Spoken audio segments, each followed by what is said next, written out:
Welcome to another session of Stelmo's Rants and Raves. I'm Stelmo. Let's just jump right in here. So, I'm away from home, spending some time over on the east coast of Florida. And, I'm seeing something here that I want to talk about because I find it really interesting. And I was in Miami-Dade County, and not necessarily inside the city of Miami. And I stopped at a subway, and as is often the case over here, uh, the individuals working at Subway didn't speak English. They knew English for the different sub sandwiches and the ingredients and stuff, but anything above and beyond that they didn't know. And what I find interesting about this is I am not clear on the exact age of the two individuals working there. Uh, they're certainly young, and I would put them probably both in 17 to 21 age range, somewhere in there. And what I find interesting is I live on the West Coast, and on the West Coast, we, prior to the Biden debacle with immigration, we didn't have a large number of Spanish speaking people. And as a result, when we would have Spanish speaking people who were of school age, by the time that they graduated, they spoke fluent English, and in many cases, fairly accent free English.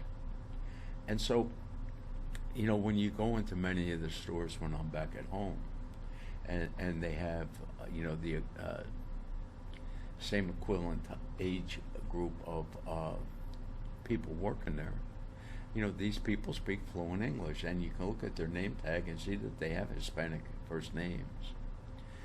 And but there is no language barrier, and they're bilingual.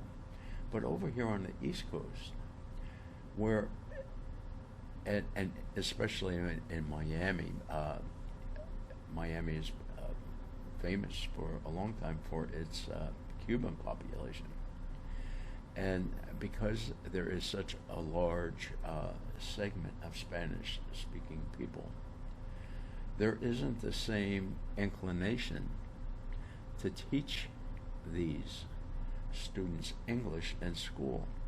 And I find that problematic because, when you look at school systems around the world, throughout Europe, China, and Russia, they all teach their students English because they recognize that English is the international business language, right or wrongly. That is what it is, and they have to prepare the students to handle these matters. And so the fact that it's not happening here on the East Coast of Florida, to me, I find it problematic because it really is creating a sub-community within our country. And it's there is no force or reason that they need to assimilate. And I will always find it problematic when I am in America and go into an American establishment and English is not spoken. Now, I will give the Trump administration a lot of credit because they have taken steps to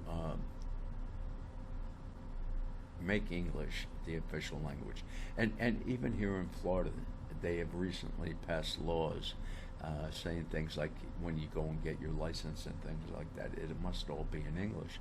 Now that's going to create a problem over here. Because again, these people are going to school, they're graduating high school speaking Spanish, no English. And yes, this is a vast disservice to them because they're nothing, I mean, is tying them down to this area except their language. It's a language barrier. You know, once they depart this area, and English is the only language being spoken in these business establishments, they're at a disadvantage. And so I see this here, and hopefully the most recent laws passed here in Florida are going to work a bit to alleviate the problem. But again, one of the things is because, you know, I'm thinking to myself, well, okay, so they have to take their driving test and everything in English, and they have to be proficient in English to do it. Well, unfortunately, a lot of the people that live here, especially like in the city of Miami, they stay in this area and they don't drive. There's mass transit. And mass transit is a somewhat effective mode of transportation. You know, when you live in an area like this that's serviced by buses, you have the elevated trains, and so many of them are not going to get a driver's license and or a car. And anyway, so I just thought I would, you know, because I see this here, and I just find it sad that young people are being educated in American school systems and not knowing English. And hopefully that gets changed soon, because I believe that is a fundamental problem. And with that being said, now let us move on to Iran again. And, you know, another day goes by, and I am so bewildered trying to figure out what it is that the president is going to or is not going to do. You know, once again, we're in this ceasefire, which is because allegedly there's a lack of viable targets. And but that doesn't stop, you know, the president from saying, you know, if the negotiations don't go well, you know, it's going to be a massive military response. And my response to that is the same. Mr. President, get it done, and it should have been done yesterday. You are doing such long-lasting damage to not just our economy, but all the economies around the world. And our strategic petroleum reserve is rapidly diminishing. And when that goes down, and they're no longer able to augment the oil that's still being pumped in various places around the world, you know, it's going to create a problem. You know, and they talk like there are times when, like today, you know, oil's down a buck something a barrel when I look last.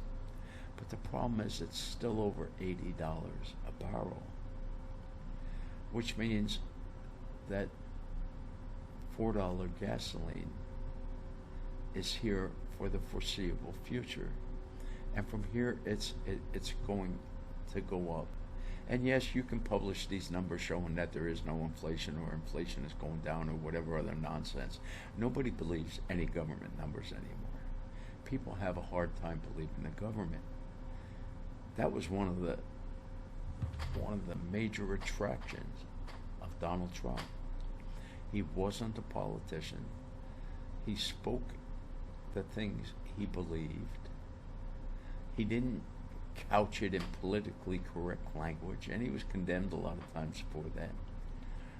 But he got through to the people, and this is what the people wanted. And he did a great job his first term, and he had to sit out his second term. And now that he's in his third term, he's a much different person than he was the first time around. And I'm reading again today that they're hoping to give diplomacy a chance. But Mr. President, you've already come out and said that these people don't follow any agreement they sign. So what is the purpose of any agreement with them? The only purpose is it shows American weakness. And so when I see these stories that say that Americans' power has been diminished by this war, I agree. I think the president's credibility has been diminished with this war. And I think that the president is going to have to work super hard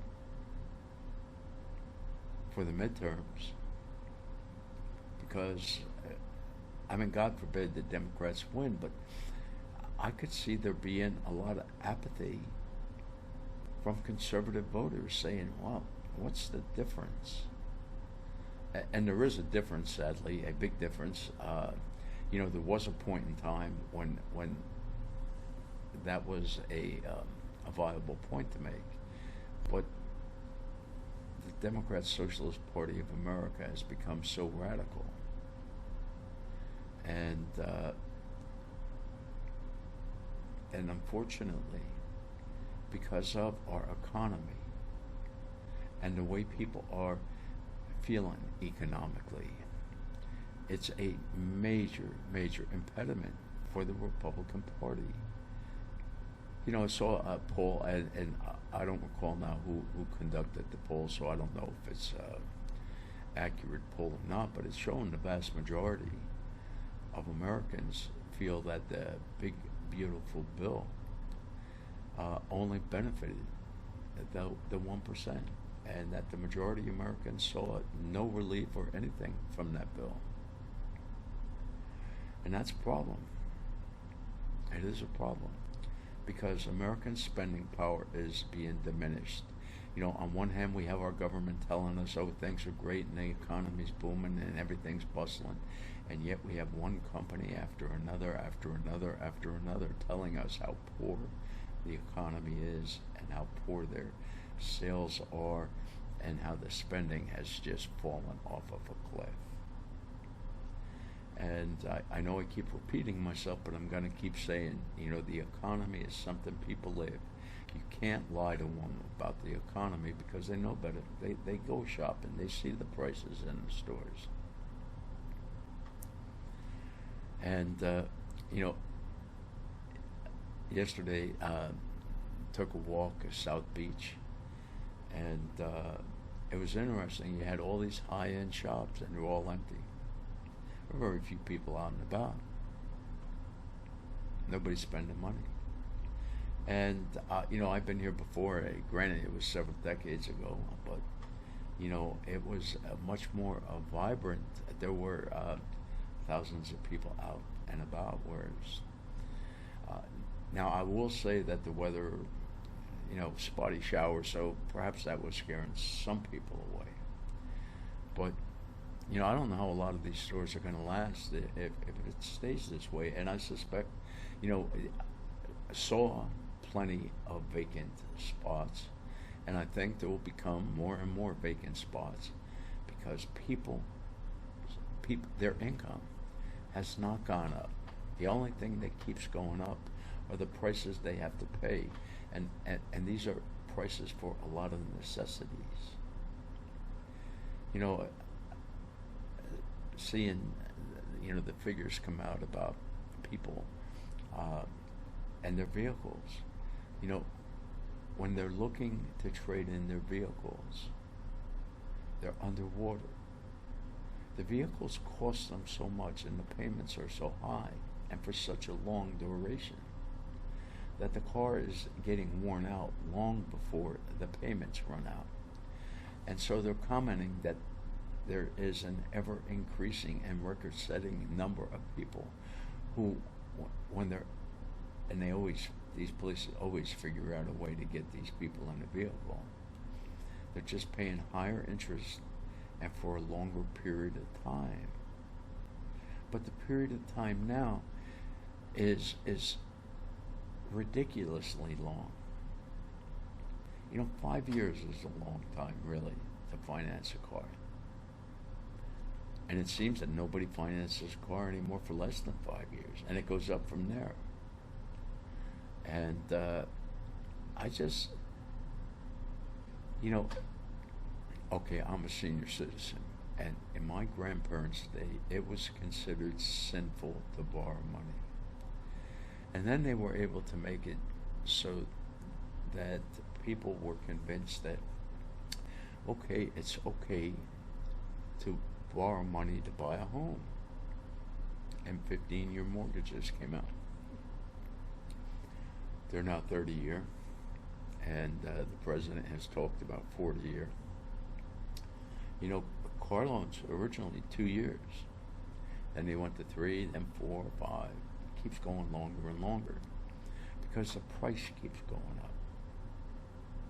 And what's interesting is I think you can pretty solidly say that the quality of car that you're paying more for has been diminished over time. That it's not the same quality. So the cars don't last. And the cars today have all this new electronic stuff that is all super expensive when it goes wrong. And more people are at their wits' end because they don't know how to make ends meet. Everything is going up. Insurance, oh my God, insurance is going through the roof.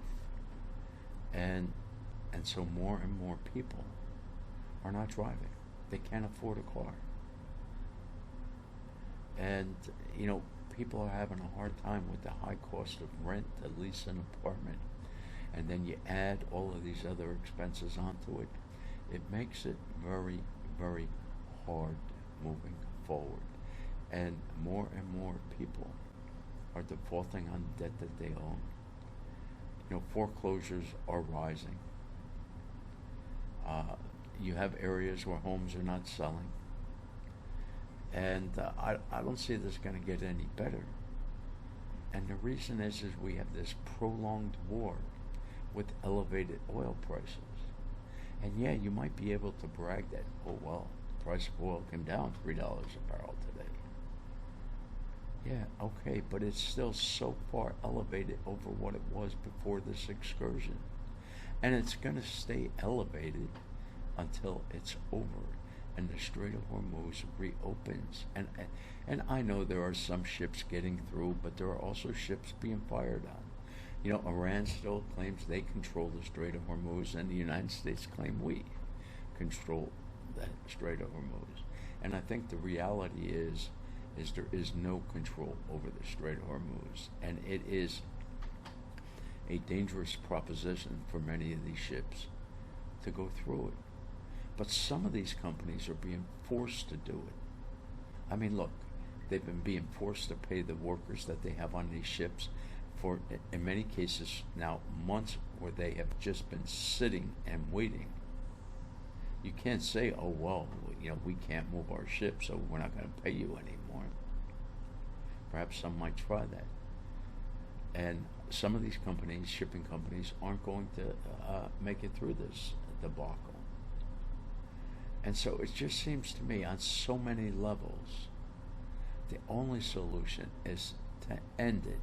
And you know, I'm reading again this morning about more executions of protesters in Iran. And this is something that our president said he wasn't going to tolerate.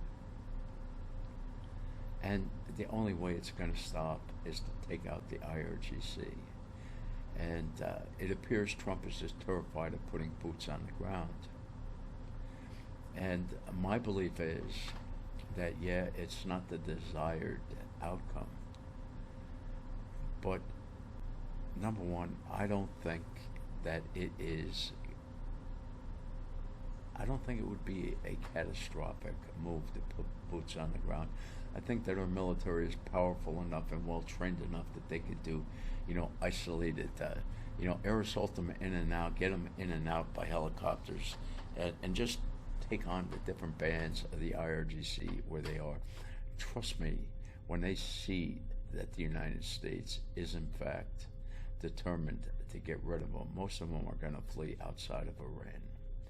And then Iran is going to be able to come up with a secular government with the Crown Prince ruling the temporary government until an election can be held where the public will decide what form of government they want moving forward. And they may choose to bring back the Shah. A lot of people say that that's the sentiment of the people. They realize they made a mistake by going with these radical Islamists. They were fed a tale that made them believe things would be better, and they found out what a huge mistake they made, and they've suffered now for decades. And they've been hoping and praying that somehow, someday, that the IRGC would be defeated and they could go back to leading normal lives. You have to remember, Iran was very closely resembled a Western nation. You know, now women are afraid to show their face. They used to, burqas were, you know, not readily seen in Iran. They were not necessary. Whereas today, all of that and all that Sharia law and all that other nonsense is being forced upon people who don't want it. And that's what happens, you know, when people fall prey to these false stories. People need to, you know, and this is the danger we now have in America. You know, a lot of people are falling for these socialist agenda, and they're looking at capitalism and they're saying, hey, capitalism deserted me. There's nothing here for me for capitalism. And unfortunately, the reason that is it's solely our debt. If we did not have this debt around our necks, our country would be thriving today. And we would once again be the great envy of the world. But in our taking ourselves to that level, it would also lift up the levels of the economies of many other countries around the world. And I think that this is a desired outcome, and I just hope that soon the president realizes that, hey, look, we got to get this ended. He promised no more endless wars, but it seems like he's gotten us in an endless war because it doesn't seem like he's willing to take the steps to end it. He himself has said that these people don't honor the agreements they enter into. So I don't know why you want to enter into an agreement with them. Makes no sense to me. Yeah, I know you're looking at the economy and all of the economic implications. I get all of that. But all you're doing is prolonging those things. Maybe they're not as peaked as they might be otherwise, but it's all a disaster. And you know, you have a lot of people making allegations that the Trump family is getting rich because they know, when the president's going to pull the trigger and when he's going to pull back from the trigger, and they're placing their bets in the stock market accordingly, and are allegedly reaping mega profits. Now, I don't know. I haven't seen any documentation. I just hear people talking about it, and I say to myself, well, is that the reason why we keep having all these ups and downs?